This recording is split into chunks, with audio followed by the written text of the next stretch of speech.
Me hace recordar lo que hacen las gallinas. Ustedes han visto las gallinas revolotear. Están sentadas en sus nidos, sus huevos abajo, y están ellas revoloteando, y pasa unos minutos y vuelven a hacer esto. Y yo una vez me pregunté, ¿por qué razón las gallinas hacen eso? Y se sacuden, tienen escalofríos, o qué sucede. Y un ranchero me dijo a mí que cuando ellas hacen esto, el huevo está dando vueltas. Revolotean y el huevo gira. Revolotean, el huevo gira. Eso significa que la gallina está calentando el huevo, preparando el nacimiento de su polluelo.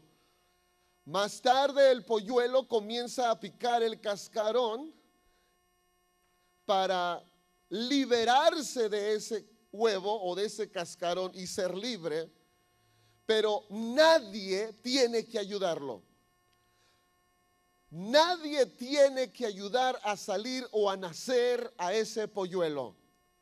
Sería fatal, una tragedia, que alguien intentara liberar al polluelo de ese cascarón, porque al abrir el huevo, quitar el cascarón, ayudarle a este animalito, romperíamos parte de su cuerpo y sería fatal, vendría la muerte para él. Esto es exactamente lo que Moisés hizo. Nació antes de tiempo, comenzó antes de tiempo, intentó hacer algo antes de tiempo. Aún todavía no había visto a Dios, aún todavía no había escuchado a Dios, y ya había comenzado, y él fue a su fracaso directamente. Me hace recordar lo que Samuel estaba viviendo dentro del templo y dormía al lado del arca. Y dice la Biblia que él ministraba a Jehová. Escucha bien esto. Y cuando Dios le habló a Samuel, Samuel no reconoció la voz, pero servía a Jehová, alababa al Señor, ministraba a Jehová, pero jamás había tenido un encuentro con él. Y mucha gente que yo conozco en los 60 países que he recorrido a nivel del mundo, mucha gente sirve a Dios sin haber tenido un encuentro con él, sin haber escuchado las instrucciones primero. Lo han hecho por grandes emociones, por grandes cosas que quieren hacer, por buenas intenciones. Y el reino de los cielos no está conformado por buenas intenciones, está hecho de principios. Y si un día tú quieres servir al Señor, prepárate. No podemos subir a alguien aquí que no esté preparado. La iglesia cristiana a nivel mundial ha sido la vergüenza para muchas naciones. En muchos años atrás el gobierno mexicano nos decía que nosotros éramos obsoletos, ignorantes, lavados de cerebro. Pero en estos años le hemos demostrado que no es verdad. Que tenemos hombres y mujeres preparándonos y preparados para dirigir a esta gran y poderosa nación para la gloria del nombre de aquel que nos llamó, Jesucristo nuestro Señor. Sí, Señor.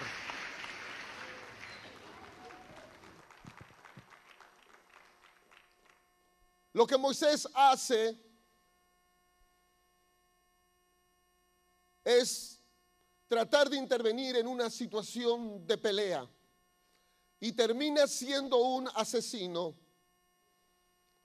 Y luego otra pelea, trata de intervenir y se da cuenta o le hacen saber que el pueblo de Israel ya sabe y el pueblo de Egipto ya sabe que él cometió un homicidio. Él huye. Él huye al desierto. Diga conmigo, desierto.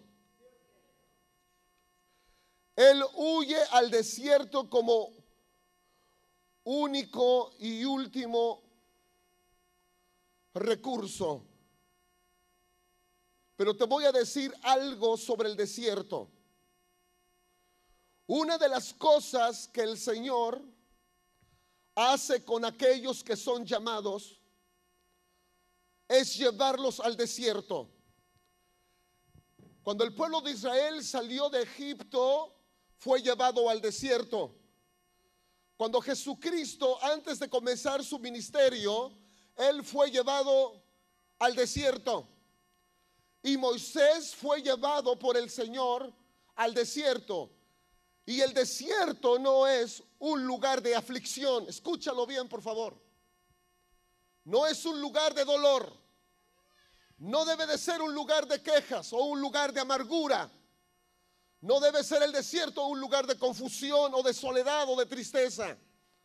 No debe ser un lugar de angustia o de muerte. El desierto es una escuela donde uno aprende a vivir entre reptiles, entre fieras y entre climas extremosos. Y cuando alguien ha sabido y aprendido a vivir en el desierto, entonces este puede ser un tremendo siervo de Dios. Te voy a decir por qué.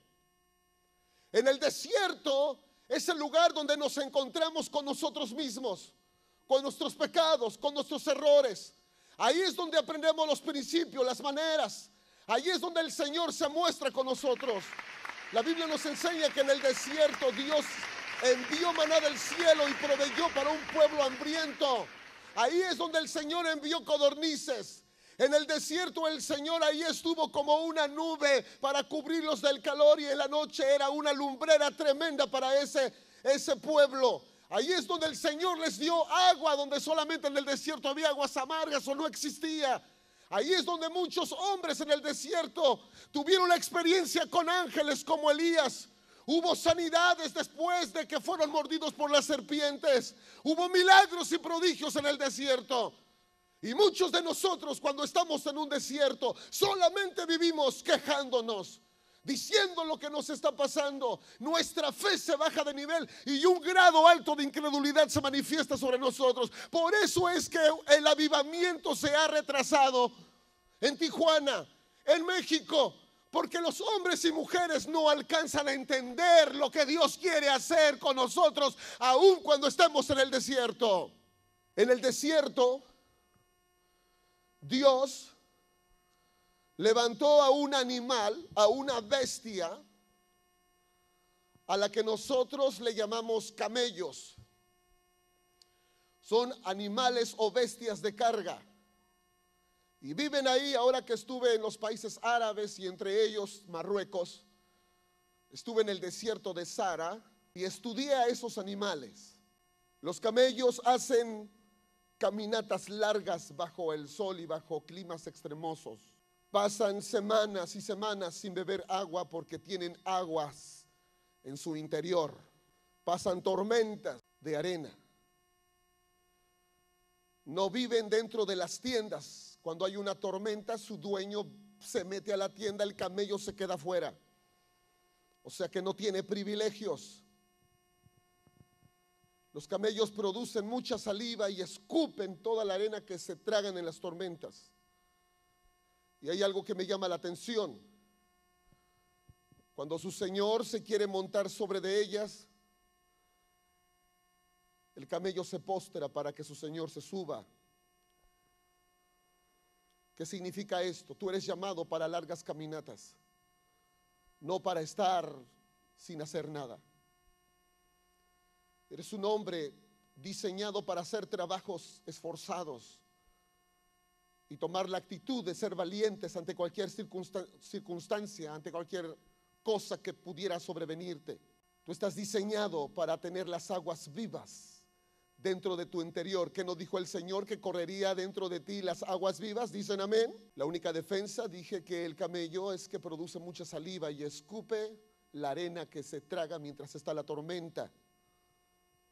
Usted debe de escupir todo lo que cuando está usted en su tormenta, lo que el diablo venga y le diga que no puedes, que es difícil, que no la vas a hacer, que te vas a morir, que no sirves para nada. Eso escúpelo en el nombre de Jesucristo y recibe la vida, recibe el ánimo, recibe la fortaleza, recibe la bendición, recibe lo que Dios trae del cielo para ti en el nombre del Señor. Uno de los profetas, Dios le dijo a uno de los profetas: quiero que le digas a mi pueblo que ellos son una pequeña dromeraria. En pocas palabras, dile que ellos son camellos, que son pequeños camellos.